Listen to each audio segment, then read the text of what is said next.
خدا کی قسم میں تو آپ کو وصیت کرتا ہوں کہ میرے جنازے کو ہرگز ایسا شخص بھی کندھا نہ دے جو امیر معاویہ رضی اللہ عنہ سے چڑھتا ہو۔ مجھے مدینے کے کتے کھا جائیں ایسے کندھے نہیں چاہیے جو گستاخ رسول ہو، گستاخ صحابہ و اہل بیت ہو۔ اپنا سوال ہی نہیں، اپنا باپ بھی ہو تو اپنے کسی کام کا نہیں ہے۔ امیر معاویہ رضی اللہ عنہ صحابی، وہ جنتی صحابی ہے، اور سرکار صلی اللہ علیہ وسلم نے بھی جنت کی بشارت دی، حدیث موجود۔ اب ایسے صحابی، وہ حضرت مولا علی کا مرتبہ جو ہے امیر معاویہ سے بہت زیادہ بڑا ہے، کروڑوں گنا کہوں تو بھی کم ایک بات ہے، لیکن اس کا مطلب یہ نہیں کہ امیر معاویہ صحابی نہیں ہے تو صحابی، اور ان کا بھی اپنا ایک مقام ہے۔ حضرت امیر معاویہ رضی اللہ عنہ کی مظلومیت اس حوالے سے کہ لوگ برا بھلا کہتے ہیں، اس حوالے سے میں آج سے نہیں، میں دعوت اسلامی کے بہت پہلے سے اس معاملے میں جذباتی ہوں۔ میں صحیح عرض کر رہا ہوں، امیر معاویہ رضی اللہ عنہ سے مجھے بہت بڑا پرانا پیار ہے، بہت پرانا پیار ہے۔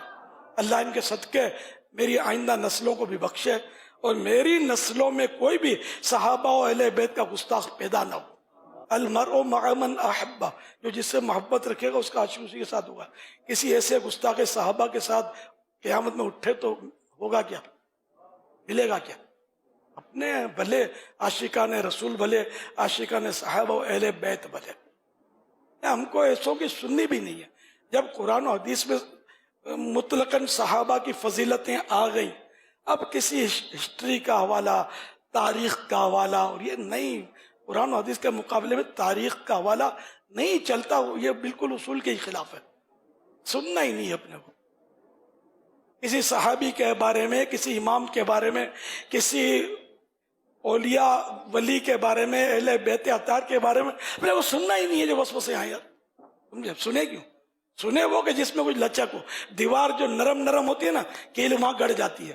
ہم نے نرم دیوار بنے ہی کیوں یار؟